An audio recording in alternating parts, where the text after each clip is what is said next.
The historic Fort Wilkins State Park is located on Highway US 41 in Copper Harbor, Michigan.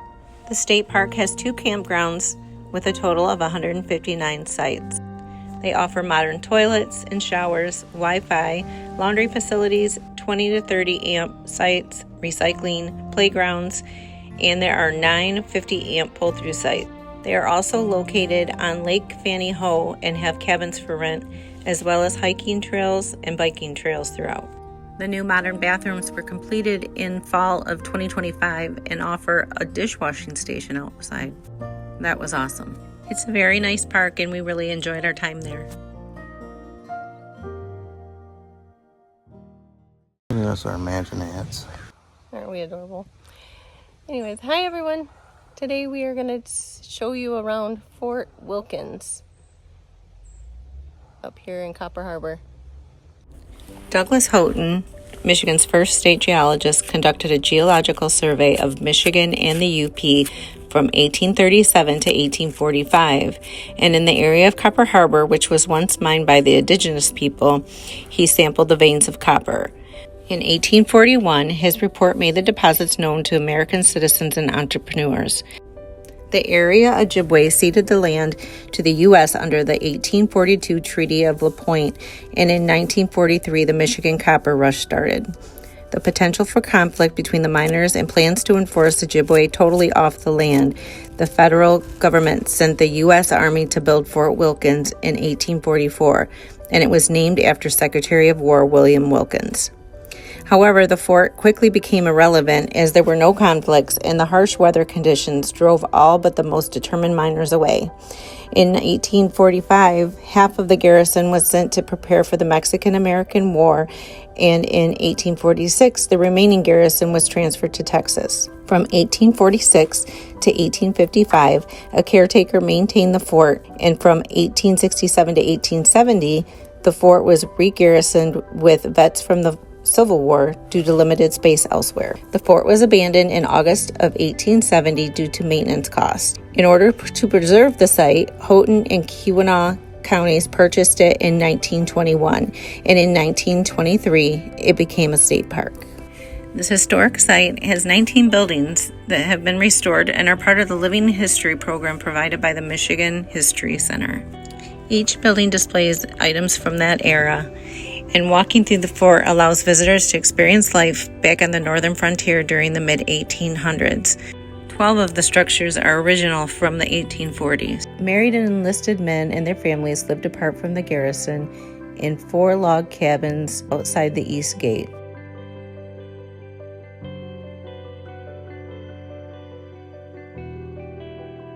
Soldiers' wives kept house, prepared meals, and labored as post laundresses.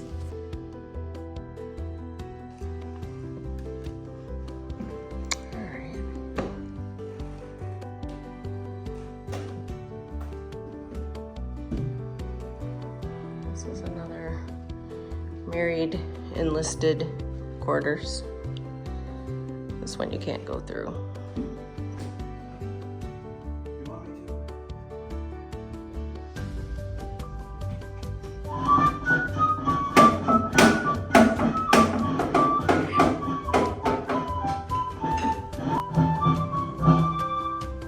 Dinner call.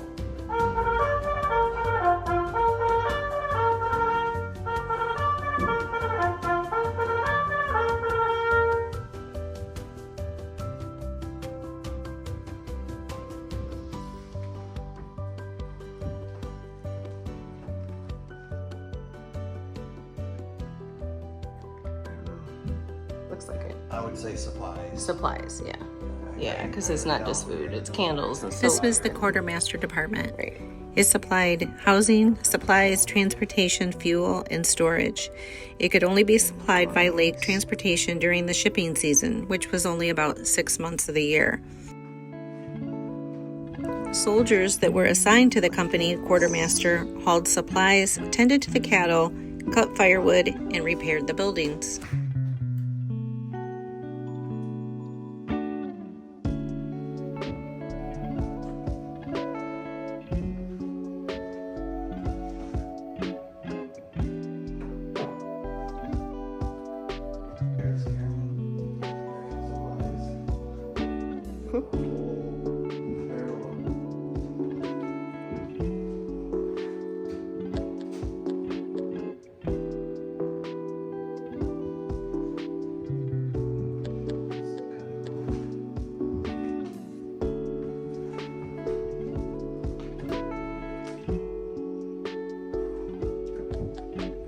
This was the ice house. Soldiers cut blocks of ice from the lake and packed it in straw to preserve meat and other perishables during warm weather.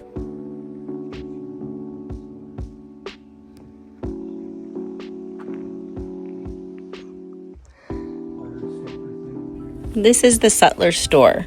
It was operated by storekeeper Charles Brush from 1844 to 1846.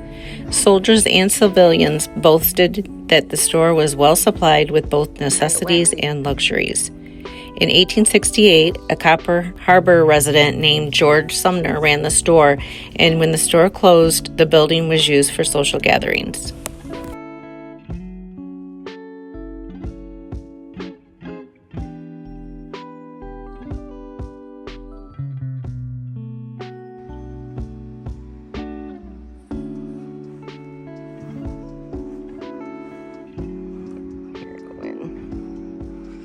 Benches out here you can rest on.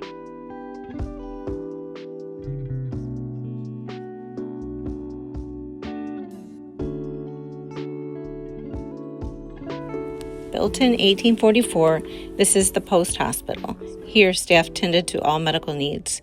The building was restored using inspection records, Army regulations, and historical illustrations from other Army hospitals. The back room was used as a hospital kitchen until 1869. In the winter of 1844 to 1845, there was an outbreak of endemic peritonitis. The doctor used bleeding, cupping, and blistering as treatment options.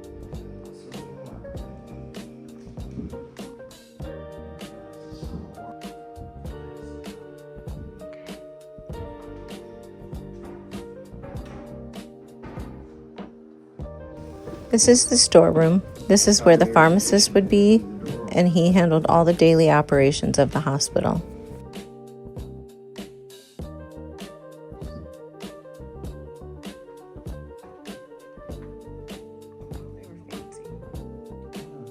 These were the officers' quarters. They were selected by rank, with the first choice going to the senior officer. Nice.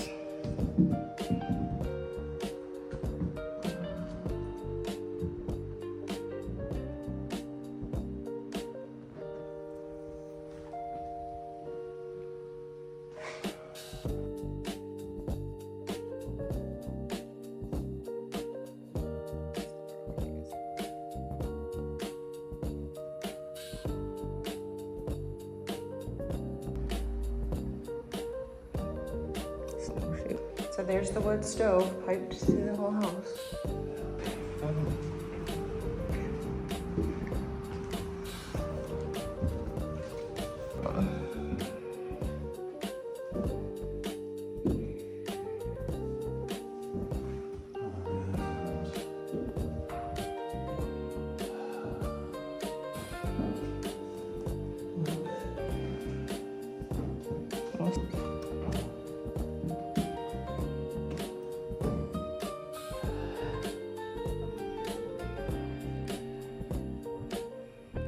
Second lieutenant.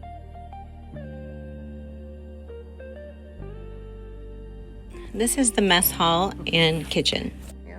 Common meals that the Army cooks prepared included beef hash, pork and beans, soups, stews, roasts, rice pudding, pancakes with molasses, boiled rice with syrup, hominy, potatoes, and fish.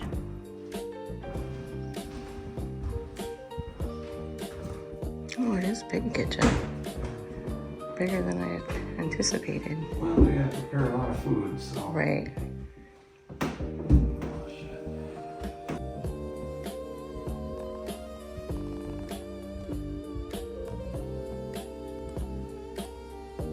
The barracks squad room was for enlisted men.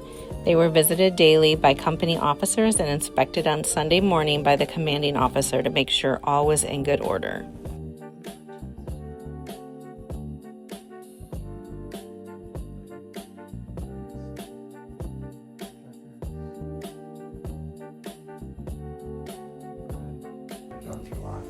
The orderly room was the company office and quarters for single non-commissioned officers.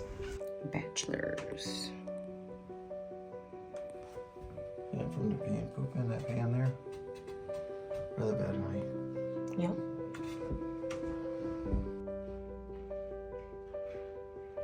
This is the bakehouse.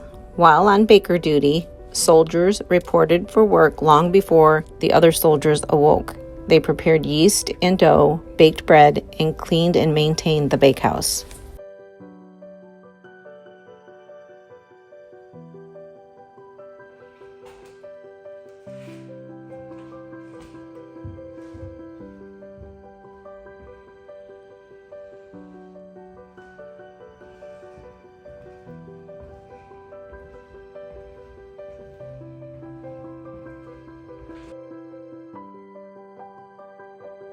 This is the garrison workshops, which included the blacksmith and the carpenter.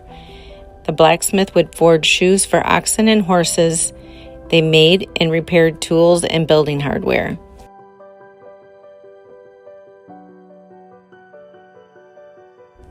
At the fort, there's a cute little gift shop with souvenirs, clothing, some camping items, and ice cream. And there's also bathrooms there. All right, so we made it around the fort. There are some benches here and there to sit on. Yep. Most of the path is gravel or wood. Yeah. But there are some grassy areas, so. Pretty easy to get around. Yeah. All right. Well, that's it. Hope you enjoyed it.